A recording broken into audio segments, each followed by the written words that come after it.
Gracias, presidente. Con su venia, antes de abordar el tema que nos ocupa, quisiera hacer un par de comentarios respecto del tema anterior que tanto se habló de expropiaciones y usos temporales. Me parece que la gran diferencia, donde no podemos comparar los beneficios, los usos que se hacen en otros países, es que en estas leyes se omiten dos conceptos fundamentales, que es los pasivos ambientales y el impacto social y comunitario. Está muy claro que el tema de las expropiaciones es una exigencia de las corporaciones petroleras internacionales. Necesitan seguridad en los derechos de propiedad para poder garantizar las inversiones que se requieren. Entonces no extraña que se haga un esfuerzo de simulación, como se hizo también para disfrazar las concesiones y como se hizo también uno de los mayores requerimientos y es una de las cosas más lamentables que se haya accedido en este Senado y en la Cámara de Diputados por parte de quienes aprobaron esta reforma, es la posibilidad de que las empresas petroleras registren dentro de sus activos el potencial de los campos que van a explotar. Son variables que piden las corporaciones internacionales. En el tema de los pasivos ambientales, pues está claro, diversos estudios señalan que los pasivos ambientales o evitar tener pasivos ambientales puede llevar a incrementar los costos de producción, los planes de producción entre un 8 y 10%, incluyendo los impactos locales y regionales. Por lo tanto, pues por eso se omitió de estas reformas secundarias.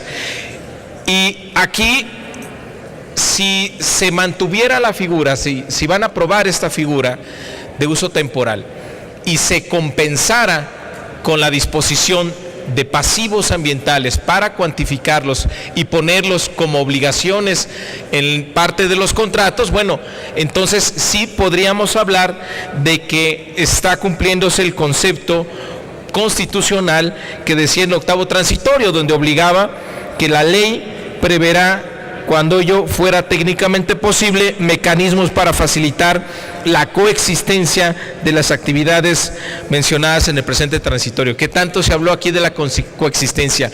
No puede haber coexistencia si no se reconocen los pasivos ambientales, no puede haber coexistencia si no se reconocen los pasivos de el impacto social y el desarrollo de las comunidades. En la propuesta que se hizo de ley de hidrocarburos, consideramos que fuera obligatorio el pago de este impacto ambiental, pero que fuera en serio, no una simulación como se ha planteado aquí.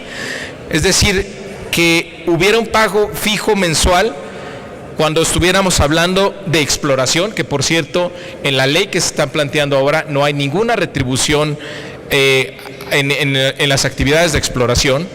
Y en el caso de extracción, uso o goce o afectación, que hubiera también un pago fijo del valor de los hidrocarburos que se va a extraer. Y en el caso de que se pretenda adquirir la tierra, bueno, pues hacer un cálculo del valor presente de los hidrocarburos que están contenidos en esa tierra, para hablar entonces sí de justicia. Si simplemente manejar esa figura así y dejar en gran desventaja a los propietarios de la tierra, pues es poner a David contra Goliat. Si la ley no los protege y le garantiza retribuciones justas, eso no va a poder salir adelante. Bueno, respecto ahora al tema de los contratos. A ver, el tema de los contratos es la clave de toda la reforma. Si va a impactar en el desarrollo nacional o no, depende de los contratos. Es el instrumento donde se va a materializar el interés público sobre el interés privado o en convivencia con el interés privado. Aquí estamos hablando de que en este instrumento confluyen dos intereses diametralmente opuestos. Las empresas, por un lado, para maximizar sus ganancias, y el Estado, por su parte, para potenciar la renta petrolera. Nada más que la maximización de uno es a costa del otro. Es decir, las mayores ganancias para los privados implican una menor utilidad para el sector público, de tal manera que se vuelve un tema fundamental. Viendo el diseño de la reforma constitucional, al dejar tan abierto, al incluir un gran menú de posibilidades de contratación, uno podría imaginarse, bueno, en esa época todavía no tenían definidos el tipo de asociación que pretenden utilizar en la reforma energética. Pero lo que sí sorprende es que ya en las reformas secundarias, donde se deberían aterrizar estas figuras y poner un mucho mayor detalle, también se recurre a las indefiniciones y a la discrecionalidad, lo cual pues evidentemente no va a favorecer al Estado mexicano. En uno de los libros del Premio Nobel Stiglitz hace 3 recomendaciones para evitar que nos caiga la maldición de los recursos, es decir, aquellos países que son ricos en recursos naturales y que llevan por muchos años siendo pobres. Cuando hay una privatización de recursos naturales, es recomendable, primero, tener una fortaleza institucional, construir instituciones fuertes antes de privatizar.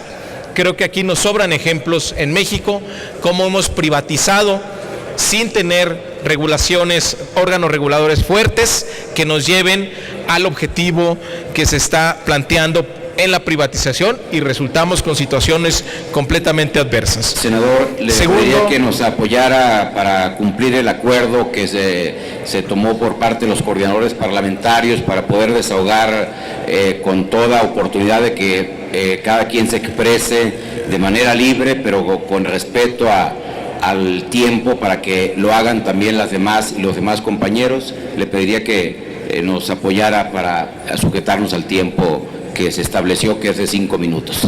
Presidente, yo también le pido que me apoye con lo que hablamos cuando yo cedí mi tiempo en no participar para hechos en el tema anterior, y como lo hablamos, pues iba a tener mayor tolerancia en este turno, pero me voy a ceñir a 10 minutos, me apuro. A ver, y segundo, obligar a las empresas a seguir altos estándares de calidad. Si se abre a la discrecionalidad la ley secundaria, esto no podrá conseguirse. Y tercero, ser cuidadosos con la evaluación de los términos de contratación. La regla en estas leyes secundarias es la discrecionalidad. Son indefiniciones que luego, en una negociación contrato por contrato, se pretende definir por parte de la Secretaría de Hacienda. Pero estos son los peores incentivos que se pueden poner en una negociación para el Estado mexicano con las grandes empresas internacionales. Y la única variable, esa es una de las mayores desventajas de esta ley, es que la única variable relevante que se está planteando es la económica. Por supuesto que si lo único que va a importar aquí es maximizar los ingresos, podemos tener consecuencias muy negativas. ¿Qué propusimos nosotros? Que se incorporara en la evaluación de en los contratos, no como buena voluntad mencionada en la ley, sino que fuera definitivo en los contratos para evaluar con quién se va a asociar el Estado mexicano, criterios de seguridad ambiental, que no nos lleve a tener sorpresas posteriores de accidentes que le cuesten al Estado mexicano y se vaya ahí parte de la renta adicional que pudiera tenerse. Que se tuviera también seguridad ambiental, industrial, como ya lo mencioné, que incorporáramos como una variable obligatoria que las empresas cubran el impacto social y comunitario de la explotación de los hidrocarburos. Este negocio es tan generoso que puede ser posible que una parte de la renta vaya directamente a mitigar este impacto social y se permitan la coexistencia de actividades como aquí se planteó.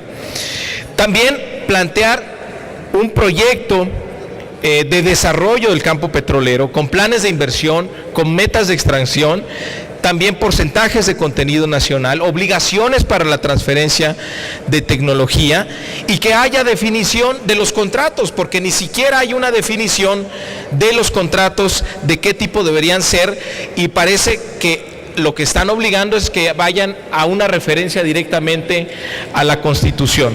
También definir con mayor claridad los plazos, definir rondas anuales. Esto es muy importante, senador, porque nuevamente que por una favor forma de limitar, termino, presidente, gracias. Una forma de limitar la competencia es hacer lo que hizo Estados Unidos a mediados de los 80, es sacar a licitar una gran cantidad de campos que ante la escasa demanda pues terminan malbaratándose.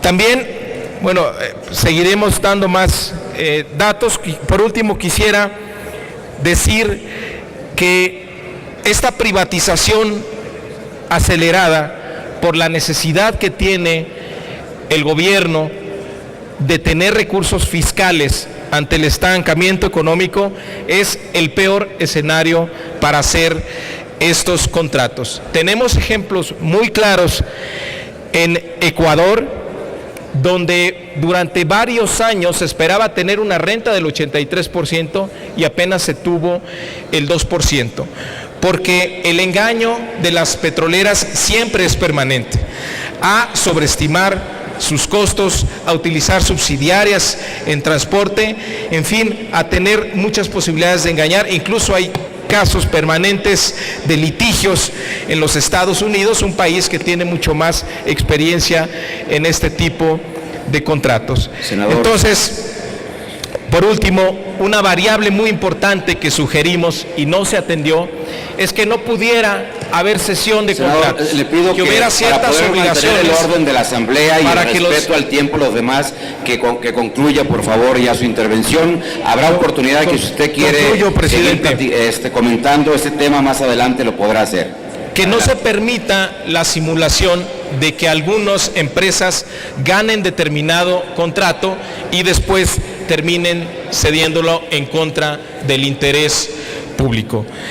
Todas estas son propuestas que se hicieron en una ley de hidrocarburos y prácticamente ninguna fue considerada. Este asunto de los contratos resulta clave y en estas leyes se recurre a la discrecionalidad, confiando en que Hacienda, contrato por contrato, va a garantizar el interés público. Muchísimas gracias. Gracias, senador.